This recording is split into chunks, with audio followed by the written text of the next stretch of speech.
Welcome back to Jawa Recaps.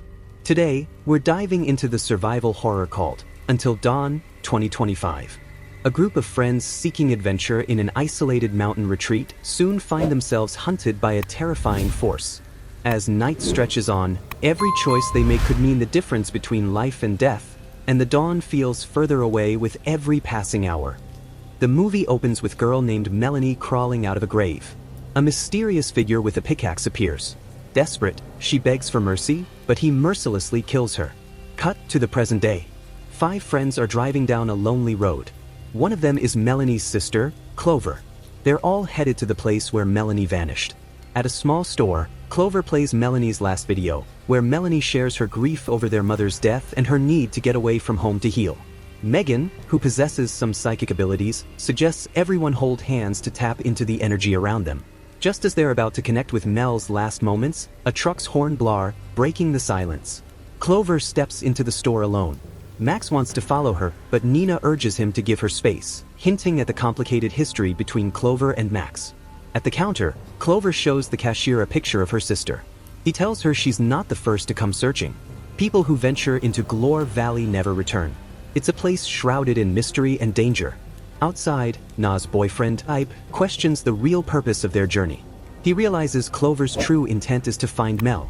Abe warns that these things usually lead to trouble. Moments later, Clover returns determined. She claims she knows where Mel disappeared. The group drives deeper into the woods, the storm growing stronger. They argue about turning back, but Abe insists they press on. Suddenly, the storm clears, revealing a yard and a dark cloud hanging over a house. It's eerily quiet. The group explores the place. Clover stays back, watching the unsettling boundary between storm and calm. Max waits with her. Meanwhile, Abe, Nina, and Megan search the house. Inside, they find relics from the 90s, a sand timer, a guest book. Na flips through it and gasps. Mel's name is there. Her handwriting looks normal at first, but the last few lines dissolve into frantic scribbles. Something bad happened here. Abe films everything with his phone. In another room, he discovers a poster filled with missing persons. Mel's photo among them. Outside, Clover spots a figure that looks exactly like Mel. She rushes into the storm to find her.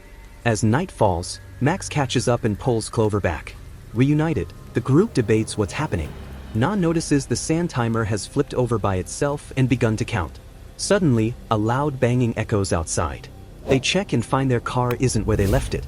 It's been moved to the stormy side of the compound. Panicked, they run back inside. With no phone signal, Clover suggests finding another way to call for help. Na and Abe keep watch by the window, monitoring the figure outside. Max, Clover, and Megan search the basement. With the building's lights flickering, Megan uses her phone as a flashlight. Clover finds a landline, but it's dead. Megan discovers an old radio that only spews static and screeches. Upstairs, Na and Abe hear a loud crash. Abe goes to investigate, but he doesn't return. Minutes later, Na can't wait any longer. She steps inside the dark room and flips the light switch, only to find a bee's mutilated body sliced in half. Her screams send a chill through the group. Max races to the scene only to see the killer and Na's lifeless body. He runs back, warning the others to hide. As they crouch in fear, the killer passes right by them. Max seizes his chance. He grabs a chair and swings it, but it shatters harmlessly. He tries to use a broken leg as a weapon, but the killer grabs it and drives it through Max's eye. As Max falls lifeless, the masked figure drags Megan from her hiding spot in the closet and brutally smashes her face against the floor over and over. Clover emerges from hiding and stabs the figure with a knife, but it's no use. The killer doesn't even flinch. Terrified, she bolts out of the building and races into the woods. There, she's confronted by a figure that looks exactly like her sister. Distracted, she's caught off guard as the real killer impales her from behind. She collapses, dead. Meanwhile, the sand timer resets. Everything rewinds, dragging the group back to the moment that triggered this horrifying chain of events. They return with the same injuries and scars, forced to relive their deaths over and over. On the wall, the missing persons poster now includes fresh photos, Mel, Clover, and the rest of them. Megan's psychic senses tingle. She can feel the dark energy growing stronger. Abe suggests they should try to escape, but Na disagrees. She warns that the killer might be outside and reminds them they were all murdered just minutes ago. Her name appeared twice in that creepy guest book, just like Mel's, meaning this night is a loop, repeating itself. Suddenly, the lights flicker and a door slams shut. No one is there, but it keeps creaking open and slamming by itself. Abe holds the door shut while Max wedges it closed with a piece of furniture. Then Mel's voice calls out from outside, crying for help. Clover's heart sinks. She wants to save her sister, but the group warns it could be a trap. Ignoring their pleas, she rushes out only to find nothing but a mysterious building staring back at her. A force suddenly drags Clover toward the other house while the others are shoved back into the building they came from. Max wants to chase after Clover, but Abe stops him. Use your head. He snaps. You'll die like her. Abe even questions if Max just wants Clover back for himself, which sparks a tense argument between Max and Nina.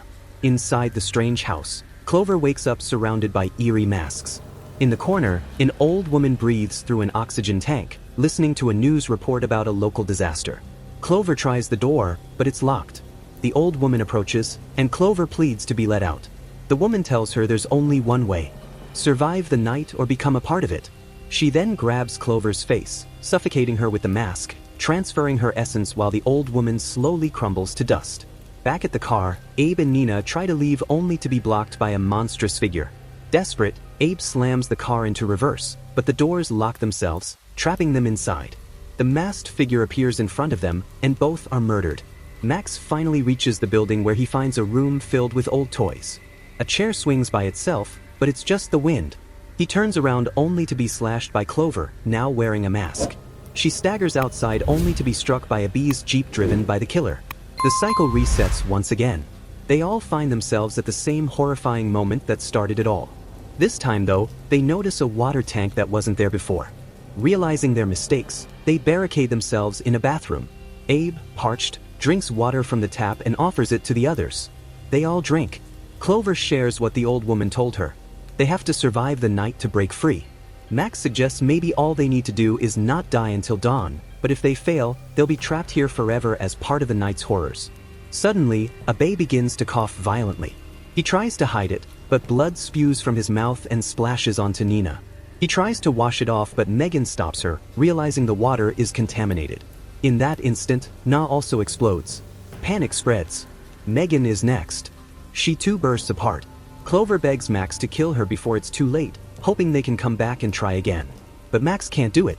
He explodes right in front of her. A man steps into the room. It's the cashier from the store. He coldly tells Clover she almost made it, but she can't survive by sitting still. Her head explodes instantly. The timer restarts. Everyone is back at the beginning again, trapped in an endless cycle. Megan feels something strange. She's growing an extra tooth. Clover points out that waiting for the timer won't work. They need a plan. They start searching the house for clues. Clover finds old IDs belonging to the store owner, Hill, who once worked as the town psychiatrist. Abe finds a newspaper article about a mining disaster that struck Glore Valley 20 years ago.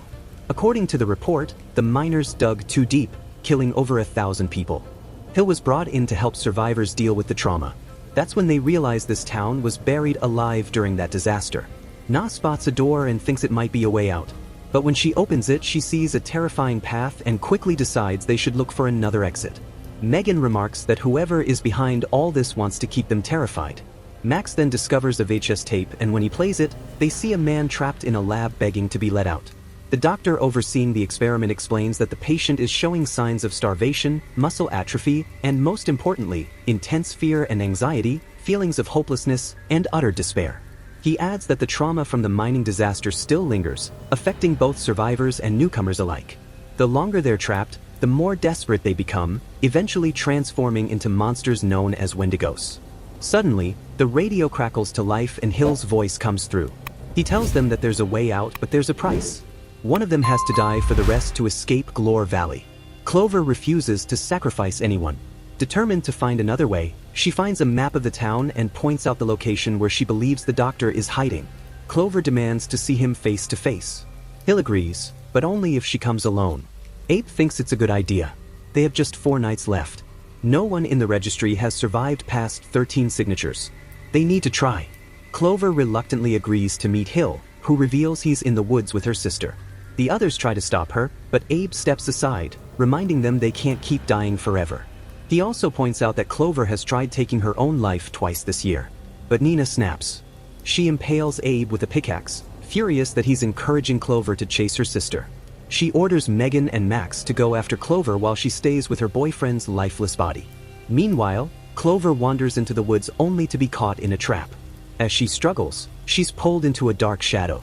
Megan and Max follow her trail with a flashlight, determined to find her. Suddenly, some goo falls onto Megan's shirt. They look up and are horrified to see a Wendigo above them. They sprint toward the house, but Megan trips and falls through glass that reveals an old buried building beneath. Each movement cracks the glass further. Max grabs her hand, trying to pull her up, but the Wendigo pounces. Both Megan and the creature plunge into the underground building. The monster drags Megan's body into the darkness. Meanwhile, a Wendigo appears in front of Na and Abe. Without mercy, it slashes them both to death. Max keeps searching and finds Clover alive but still trapped. Out of the shadows, Mel, now a terrifying Wendigo, emerges. Before it can attack, Max quickly grabs a mousetrap and slams it onto Mel's face. It buys them just enough time to run deeper into the woods. Clover begs Max to end it this time, promising they'll come back and fix things better next time. Max hesitates, then slashes her. Now alone, Max drinks a few water droplets and explodes in front of Mel. Clover wakes up again. Another cycle begins. Abe feels something strange on his back. When he shows the others, they're horrified to see he's mutating. Desperate to calm him, they tell him he's fine. Clover asks how long they've been stuck there. Max guesses maybe 4 nights, but Na corrects him. It's been 13 nights. She urges Clover to check the registry book, explaining that no one has ever made it past 13 nights. They have to survive this one if they want to escape the town alive. When Clover looks out the window, she sees an eerie row of gloomy houses that weren't there before. She realizes they can't remember what happened last time or the time before that. Megan is missing and no one remembers anything except Abe. He's been recording everything on his phone. He shows them some videos, and in one, a claw is seen wriggling on Clover's face. When she turns around, her face is turned into that of a monster. Other clips show them dying over and over. The final recording is of Megan, who decided to follow Hill, hoping to see what he's hiding, maybe even find a way out. A siren wails outside, and through the window, they see Wendigos approaching the building. The group grabs whatever weapons they can find and decides to search for Megan. That means going through the doorway they'd been too scared to enter before. It turns out the walkway is a tunnel leading to the sunken village mentioned earlier. They make it into one of the buildings only to find a Wendigo rummaging through some remains. To avoid detection, the group stays perfectly still, but one of the creatures spots them. Clover quickly traps its leg with a pickaxe, giving them a chance to run. Inside a nearby room, the masked figure suddenly crashes through the roof and the creature lunges at Clover. Max shouts at her to go find Megan while he distracts it. Max and the others attack the creature together, finally taking it down with a hammer to the skull. Meanwhile, Clover is attacked by Melanie. But this time, Clover's ready. She shoves Mel onto an iron bar on the floor, killing her instantly. Clover finds Megan trapped in a lab with a chained window snarling across from her. Clover runs to the next room to find the key, only for Hill to slam the door shut behind her. Reading her file on the table, Hill reveals that she's been an intriguing patient suffering from severe depression, extreme anxiety, and 2 failed suicide attempts. He explains that every monster she's seen in this valley is a reflection of her own fears. As he backs Clover into a corner, she spots a leaking water pipe and carefully places his coffee mug beneath it. She puts it back on his desk for him to drink. Meanwhile, AB, Nina, and Max are being chased by a horde of Wendigos, and Megan is terrified as the creature across from her starts to break free. Seconds after Hill drinks his coffee, he starts to feel sick. Realizing what's happened, he lunges at Clover, but she shoves him away and he explodes. Clover grabs the key and races to rescue Megan just before the Wendigo breaks loose. They escape together, slamming the door behind them, but it's not over yet. Other creatures are now chasing them. With time almost gone, they see an opening and make a run for it. Max and the others find them just in time and pull them out of the hole. This time though, the timer doesn't restart. The sky clears and the endless storm finally stops. Abe, already in his car, shouts for everyone to get in so they can leave this nightmare behind. And with that, today's recap of the film called Until Dawn comes to an end.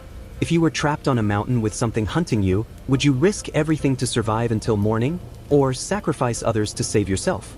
Let me know, share your thoughts in the comments, hit like, subscribe to Jawa Recaps, and share this video with your friends who love a good scare.